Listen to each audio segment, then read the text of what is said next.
உங்க அப்பன் இந்த வீட்டை கோவில் மாதிரி வச்சிருந்தான்.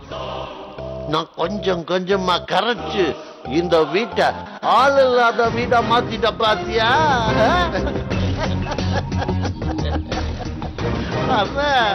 இங்க பாருங்க, கங்காதர வீட்டு கதவு ஆளுங்களே இல்லாம பூட்டி கிடக்கிறத பாருங்க.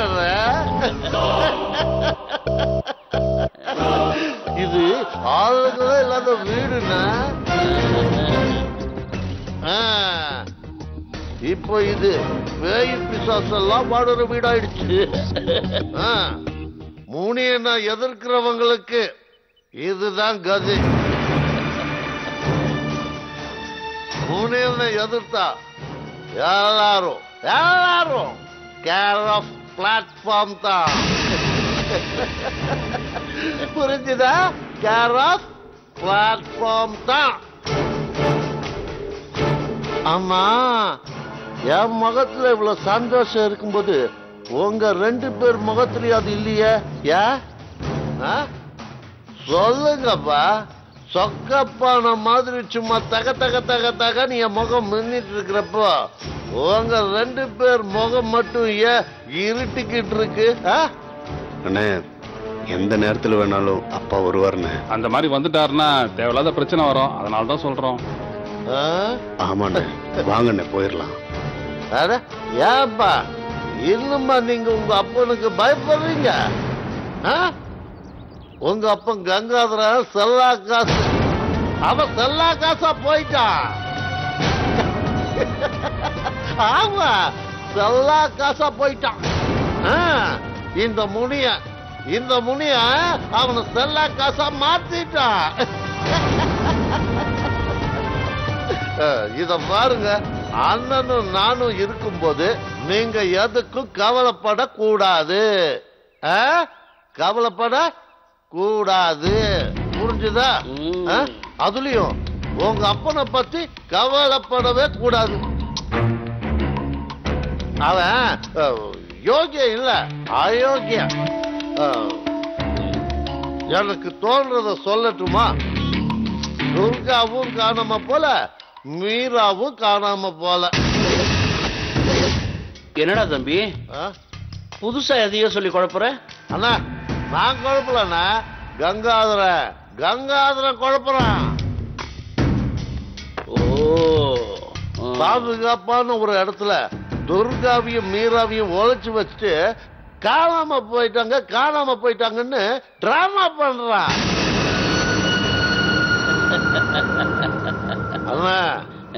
கங்காதரனை சும்மா லேசா எடை போடுறதுக்கு நான் ஒண்ணும் இவனுங்கள மாதிரி இழிச்சவாயம் இல்ல. எனக்கு தெரியும், கங்காதர ரொம்ப நல்ல வியாபாரி. எந்த பொருளை என்ன சொல்லி கரை ஏத்தலான்னு அவனுக்கு ரொம்ப நல்லாவே தெரியும். ஆமா, ரொம்ப நல்லாவே தெரியும். சூப்பர்.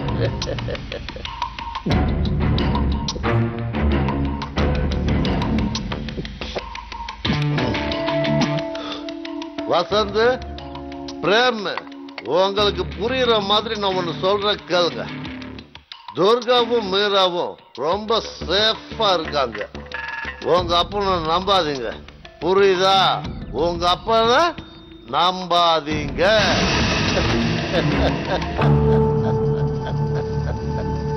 நம்பாதீங்க, நம்பாதீங்க.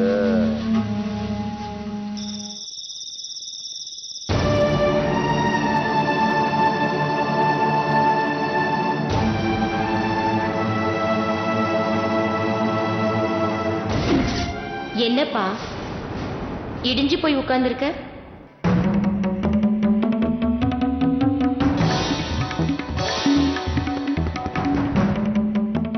என்னப்பா பெரிய மனக்குழப்பத்தில் இருக்கியா? வேர்க்காட்டம்மன் வேண்டாத மன உளைச்சலை உருவாக்கி விட்டுட்டாளா? உன் முகத்தை பார்த்தாலே தெரியுதே, நீ பாசக்கார. பாசம் வச்சாலே பைத்தியக்காரனாதான் மாறணும். நான் சொல்றத கேளு. பாசத்தை மற, பற்ற மற. திருவேற்காட்டு அம்மாவை கெட்டியா புடிச்சுக்கோ, நீ நல்லா இருப்ப. நீ இதே மாதிரி நிறம் மாறாம இருந்தா விடாம உன்னை ஏமாத்திக்கிட்டே தான் இருப்பாங்க. அவரை என்னதாம்மா பண்ண சொல்றீங்க? அதான் சொன்னேனே, நிறம் மாறணும். வெறும் கையோட இருந்த முருகனுக்கு அம்மா வேட்டைக்கு போன வேலை கொடுத்த இடம் வேர்க்காடு. நீ உன் கையில ஆயுதத்தை எடுக்க வேண்டிய நேரம் வந்துச்சு.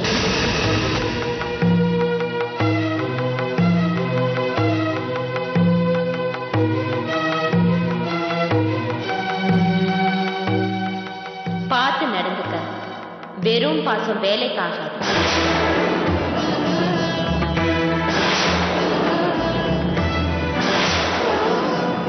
இந்தப்பா, அவன் இருக்கிற இடத்துல இந்த வேப்பிலையும் இருக்கட்டும். சரிங்க. உனக்கு எல்லாமே நல்லதா தான் நடக்கும். ஐயா ஐயா, இவங்க பக்கத்து தெருவில் இருக்கிற கோயில்ல குறி சொல்றவங்கய்யா. நாம இருக்கிற கஷ்டமான இந்த நேரத்துல வந்து கரெக்டா வந்து நமக்கு ஒரு தெளிவு கொடுத்த மாதிரி பேசிட்டு போறாங்க ஐயா. எனக்கு என்னமோ அந்த ஆத்தாவே இவங்களை இங்க அனுப்பி வச்ச மாதிரி இருக்குயா. ரொம்ப சந்தோஷமா இருக்கியா? சந்தோஷமா இருக்கு ஆத்தா.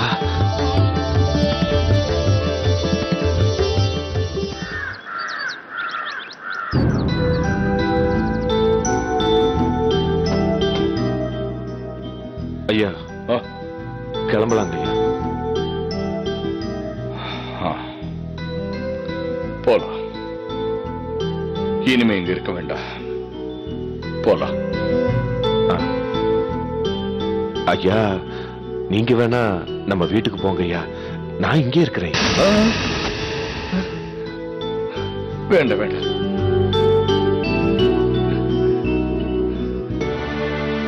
நீ என் கூடவே வந்து, நீ அந்த வீட்டை விட்டு போனதுக்கு அப்புறம் எதுவுமே எனக்கு நல்லது நடக்கலப்பா. என் கூடவே வந்துரு. ஐயா அதுக்கு இல்லைங்க ஐயா, நான் இங்கே இருந்தா மீராமாவோ துர்காமாவோ வந்தா நான் நம்ம வீட்டுக்கு கூட்டிட்டு வரதுக்கு வசதியா இருக்கும் இல்லையா, அதுக்காக தான் சொன்னேன். ரொம்ப தெளிவாயிட்ட வேதாந்தா, ரொம்ப தெளிவாயிட்ட. எதுவுமே நம்ம கையில இல்ல, எல்லாம் அவனோட கையில இருக்கு. நீ என் கூட இருந்தீன்னா என்னை விட்டு போனவங்களா திரும்பி வந்துருவாங்கன்னு ஒரு நம்பிக்கை இருக்கு வேதாந்தம். வா வேதாந்தம். சரிங்க ஐயா, சரிங்க. போய் திங்ஸ் எல்லாம் எடுத்துட்டு போ.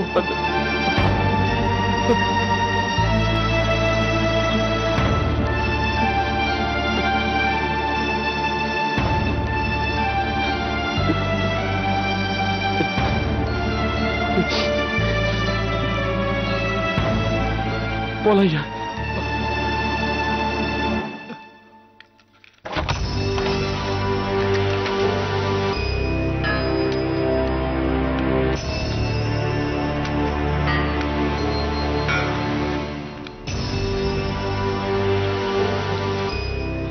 ஐயா ஒரு நிமிஷம் ஐயா, மேல வீட்டுக்காரம்மா கிட்ட போய் நம்ம வீட்டம்மா வந்தா நம்ம பழைய வீட்டுக்கு வர சொல்லிட்டு வந்துடுறேன். சரி நீங்க காரு கிட்ட போங்கயா, நான் சொல்லிட்டு லக்கேஜ் எடுத்துட்டு வந்துடுறேன். சரி போயிட்டு.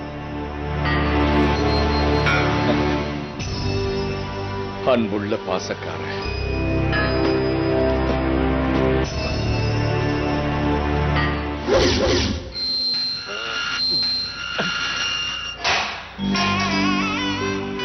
வாங்கய்யா, வாங்கய்யா சொல்றேன், வாங்க வாங்கய்யா.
போச்சு இல்ல?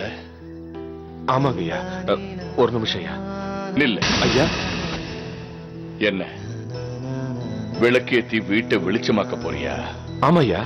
சரி, விளக்கேத்தி வீட்டை வெளிச்சமாக்க போற. இருண்ட என் வாழ்க்கைக்கு என்ன பண்ண போற? அது யாரும் இல்லாம எந்த உறவும் இல்லாம என் வாழ்க்கையே மொத்தமா இருண்டு போச்சு. அதுக்கு என்ன பண்ண போற வேதாந்தம்? சொல்லு. ஏன் பேசாம இருக்க? எப்ப பார்த்தாலும் நீ வளவளன்னு பேசிக்கிட்டே இருப்ப இல்ல? இப்ப சொல்லு.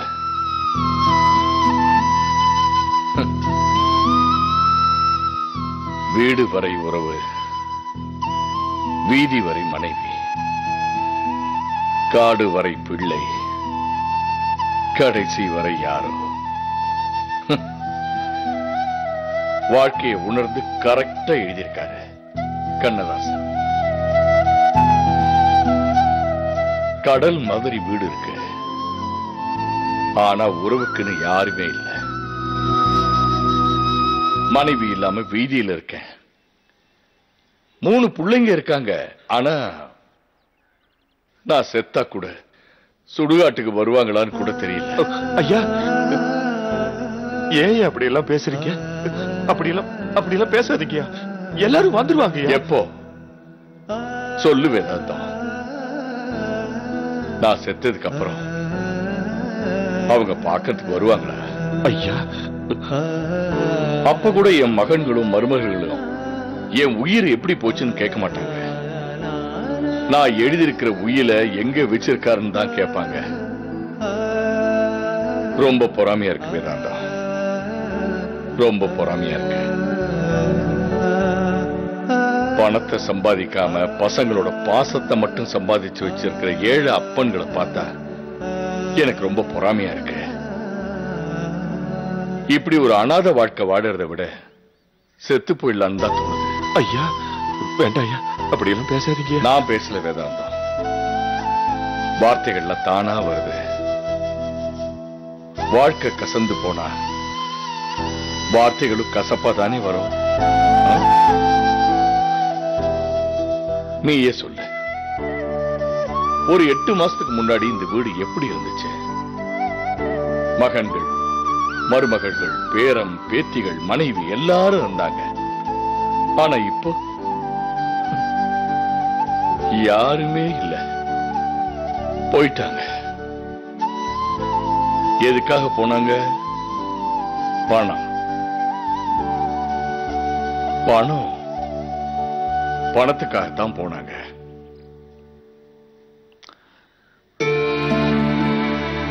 நான் பணத்தை சம்பாதிச்சு நின்னதுதான் நான் பண்ணின ஒரே ஒரு பாவம். அதே ஒரு ஏழையா இருந்திருந்தா என் பசங்கள்லாம் என் கூடவே இருந்திருப்பாங்க இல்ல? என்ன நினைச்சா எனக்கே ரொம்ப அருவருப்பா இருக்கு. வாழ்க்கையில ஒரு தரம் தோக்கலாம், 2 தரம் தோக்கலாம், ஆனா வாழ்க்கையே தோத்துருவே கூடாது.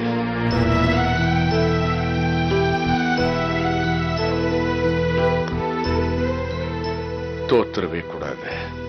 ஐயா, நீங்க என்ன தப்பா நினைச்சுக்கலன்னா நான் உங்ககிட்ட கொஞ்சம் பேசலாம் ஐயா. பேசு. நான் சொல்ல போறதெல்லாம் நானா படிச்சு தெரிஞ்சுக்கிட்டது இல்லையா, நீங்க விளக்கமா சொல்லி நான் தெரிஞ்சுக்கிட்டது ஐயா. ஐயா, ராமர் நல்லவர் தானே ஐயா? ஆமா. அப்படின்னா அவர் எதுக்கு வனவாசம் போகணும்? சீதா ரொம்ப நல்லவங்க தானே ஐயா? ஆமா. ராமர் இருக்கிற இடம் தான் எனக்கு அயோத்தின்னு கணவனோட ஏன் வனவாசம் போனாங்க? அந்த மாதிரி வனவாசம் போனவங்க எதுக்காக ராவணவாசம் போனாங்க? இப்போ பாண்டவர்கள் 5 பேரும் ரொம்ப நல்லவங்க தானே ஐயா? அவங்க எதுக்காக தங்களை வெளியில காட்டிக்காம தலைமறைவு வாழ்க்கை நடத்தணும்? இப்ப நீ என்ன சொல்ல வர? ஐயா, நல்லவங்களுக்கு சோதனை வரும், ஆனா கடைசியில அவங்க தான் ஜெயிப்பாங்கன்னு சொல்ல வர்றையா. நல்லவங்களுக்கு தான் சோதனை வரும், சோதனை வந்தாதாயா அவங்க நல்லவங்க. நீங்க நல்லவரியா? நல்லவரியா, அதனால்தான் உங்களுக்கு சோதனை வருது. ஐயா, நான் தினைக்கும் கோயிலுக்கு போய் எனக்கு அதை கொடு இதை கொடு நான் வேண்டிக்கிட்டதே இல்லையா. என்னைக்காவது ஒரு நாள் தான் நான் கோயிலுக்கே போவேன். அதுவும் அன்னைக்கு உங்களுக்காக மட்டும்தான் நான் வேண்டிக்குவேன். ஆமையா ஐயா, நான் உறுதியா சொல்றேன், உங்களுக்கு நல்லது சீக்கிரமாவே நடக்குயா. உங்க நல்ல மனசை புரிஞ்சுக்காம ஓடி போனவங்க எல்லாம் உங்களை தேடி சந்திக்கிற நாள் கண்டிப்பா வரும் ஐயா. கண்டிப்பா வரும், நான் சொல்றேன் ஐயா, கண்டிப்பா வரும். ஒரு நிமிஷம் ஐயா, ஒரு நிமிஷம்.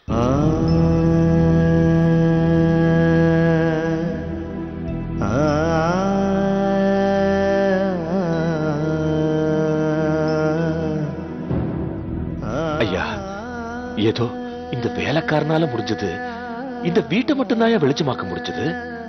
ஆனா உங்க வாழ்க்கைய அந்த தெய்வ வெளிச்சமாக்கையா. ஆமையா, அப்படி வெளிச்சமாக்கலன்னா அது தெய்வமே கிடையாதுயா. அது தெய்வமே கிடையாது, நான் சொல்றேன், தெய்வமே கிடையாது. ஆமையா, ஆமா, என்ன பெரிய தெய்வம்.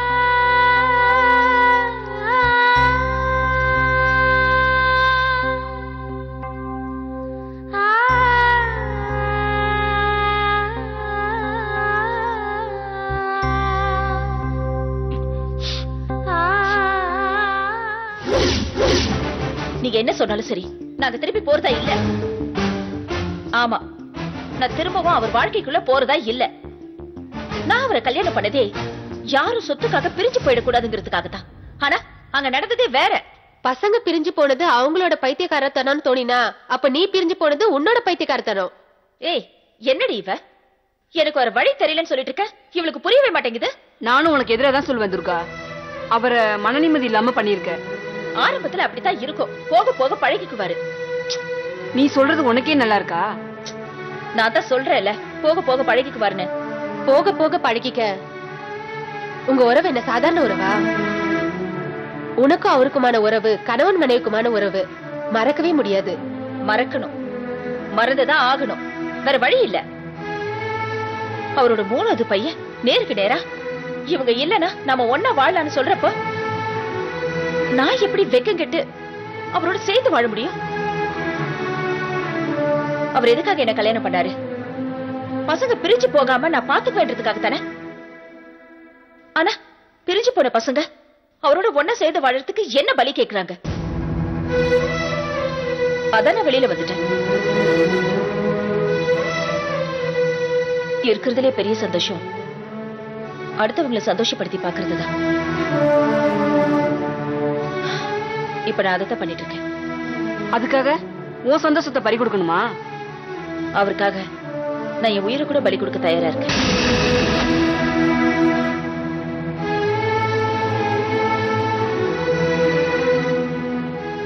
நான் அவரை யாரோ ஒருத்தரை பார்த்தப்பவே அவரோட உயர்ந்த குணம் எனக்கு கவர்ந்துருச்சு. அவரை கல்யாணம் பண்ணதுக்கு அப்புறம் அவர் தெய்வத்துக்கு சமமானவர்னு தெரிஞ்சுக்கிட்டேன். அந்த தெய்வம் அவர் பசங்களை பிரிஞ்சிருக்க கூடாதுன்றதுக்காகத்தான் நான் அவரை பிரிஞ்சு வந்தேன். இது உங்க 2 பேருக்கும் வேணா பைத்தியக்காரத்தனமா தெரியலாம், ஏ முட்டாள்தனமா கூட தெரியலாம். ஆனா எனக்கு இதான் சரின்னு படுது. என்னை பொறுத்த வரைக்கும் நான் அவரை விட்டு வந்ததுதான். இதுக்கப்புறம் நான் திரும்ப அவரை தேடி போகவே மாட்டேன். நேரம் வரும்போது நானே வருவேன்னு போன்ல சொன்னது அது அவரோட மன நிம்மதிக்காக சொன்னது. நான் எங்க இருக்கேன், எனக்கு என்ன ஆச்சுன்னு அவர் பதட்டப்படக்கூடாது இல்லையா? அதுக்காகத்தான் மனசறிஞ்சு போய் சொன்னேன். நான் புறப்பட்டு வெளியில வரும்போது அவர் முகத்தை கடைசியா பார்த்துட்டு தான் வந்தேன். அதான் நான் அவரை பார்த்த கடைசி காட்சி. இனிமே நான் அவரை நேருக்கு நேர பார்க்கிற வாக்கியமோ வரமோ எனக்கு கிடைக்க போறதில்ல. இது அவருக்கு மட்டும் இல்ல, எனக்கும் தான் பெரிய தண்டனை. ஆனா வேற வழி இல்ல, தாங்கித்தான் ஆகணும். எதுக்கு துர்கா இதெல்லாம்? நீங்க 2 பேருமே நல்லவங்க. நீங்க நல்லபடியா வாழ்றதை விட்டுட்டு தப்பான பசங்களுக்காக நீ எதுக்கு அவரை விட்டு பிரியணும்?